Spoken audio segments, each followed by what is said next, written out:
What's up, everybody? It's your boy Wes Grind. You're watching Sub Urban Nerd. This channel will give my nerd views on today's Dragon Ball Super episode reviews.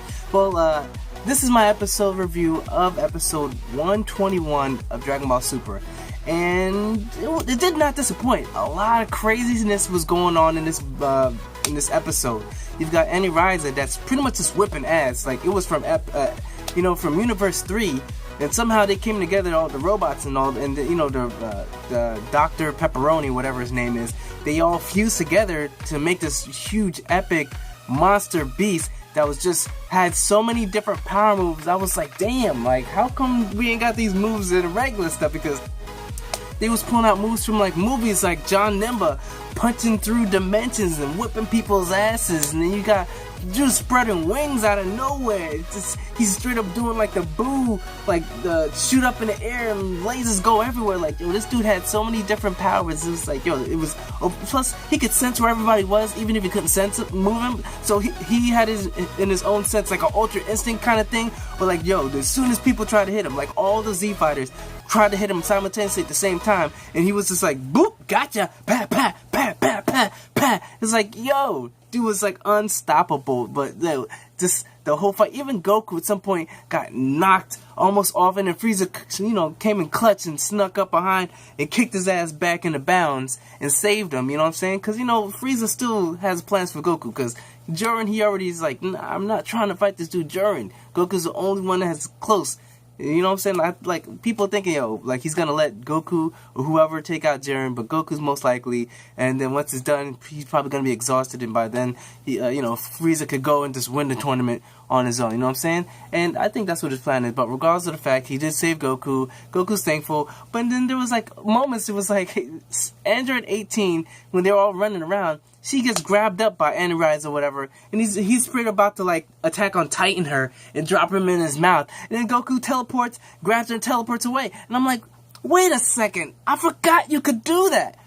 What? Why hasn't he been doing this the whole time? Anybody on his he should have like the team of 10 still. You know what I'm saying? Like anybody that gets knocked out, gotcha, back on stage. Why? Why does he not do this? I don't understand. Is it just in the confines of the stage that he can only do it? Because that would make sense if they mentioned it or something, but they haven't. They just have him with this crazy technique that literally could save everybody. Piccolo. First of all, Piccolo should not have fallen off the stage with his arms all being able to stretch. You know what I'm saying? He should have been like, whoop, up, whoop, because he saved plenty. He saved Gohan like so many times already with that BS, pulling and stretching his arms to pull him back in. And you're telling me this dude couldn't just, after, getting hit by someone, like an invisible person, stretch his arms, grab himself the stage and pull him back up? No, Piccolo went out like a bitch. I'm sorry, that's what it is. He went out like a bitch, and he didn't have to. Especially like with his arms. But even if the arms weren't working, what about Goku teleporting? Was he just too distracted, too busy? Because I could have sworn he was in that fight with Piccolo, watching the craziness happen where they couldn't see nothing. So why wouldn't he do that? I don't know. Maybe he just feels like, yo, I don't know. Maybe it's like he feels that once you're out of balance, maybe you just kind of take care of your own or something like that. He wants to make it fair, because that would kind of be OP. Every time someone goes out of bounds, Goku teleport and then tell them back in. At some point, maybe even the Zenos would be like, wait, that's cheating, and then I don't know. Maybe that's why it hasn't been happening. But I just would like for them to explain why Goku has not been doing this all these episodes. You guys understand what I'm saying? It makes sense, right? Why hasn't he done this? But regardless of the fact, the episode was pretty good. You had them all powering up, which looked pretty badass. I think I've seen that as a thumbnail for like everybody saying, and I don't care. It's just such a great image. I'm gonna put it as well. It's gonna be all 5 of them just charged up, just just chilling. Just chilling. You got Android 17 powered up. You got Golden Frieza powered up. You got Gohan powered up. You got Super Saiyan Blue and Super Saiyan Blue Goku and Super Saiyan Blue Vegeta powered up. All of them powered up.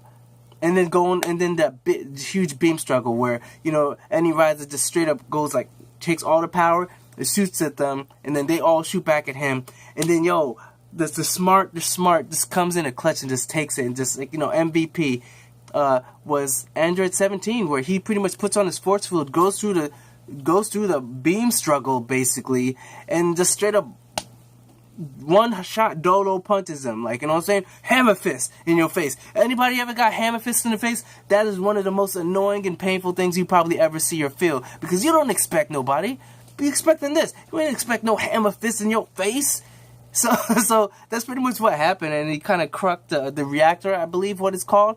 And with the reactor being crushed, it's like he couldn't control their power. Sort of like what happened with Cell when he was shooting the beam struggle with Gohan, where Vegeta shoots from the back and then bam, it weakens him, and then they use that moment to overpower, and that's pretty much what happened.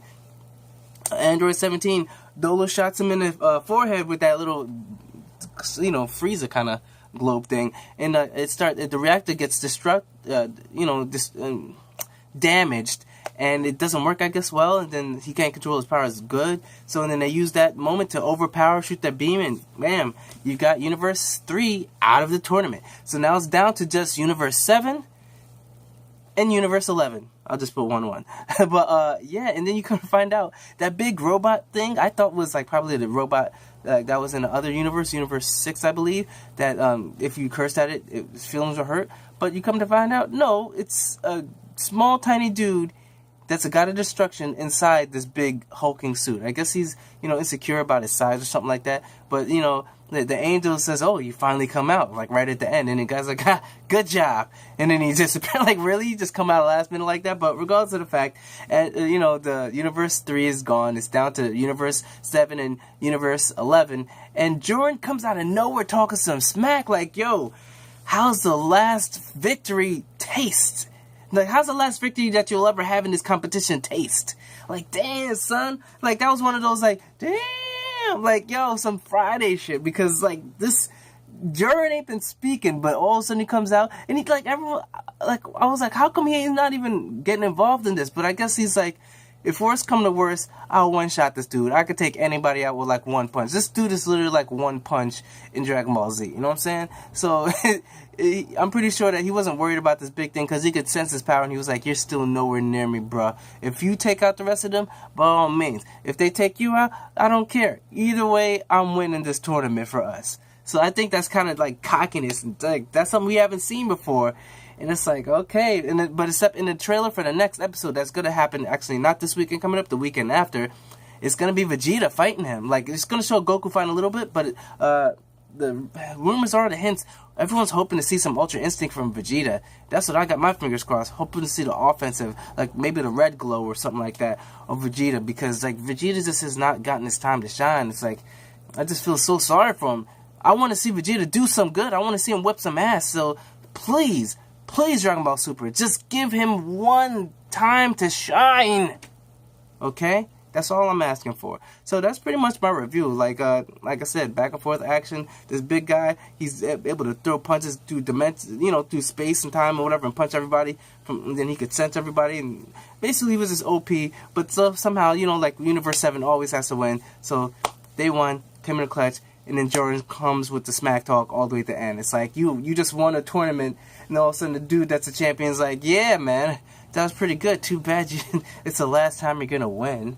Like, damn, son. But regardless of the fact, that's pretty much my review. If I had to give it a grade, I'd give it, didn't do much. I'd B minus most likely. So remember to subscribe. Check out the last review of the Dragon Ball Super. Check out the playlist of the review. And remember, I'm Wes Grant. You've been watching Sub Urban Nerd. You've just been nerdified. Check you guys out on the next episode in January. And Merry Christmas and Happy New Year to everybody.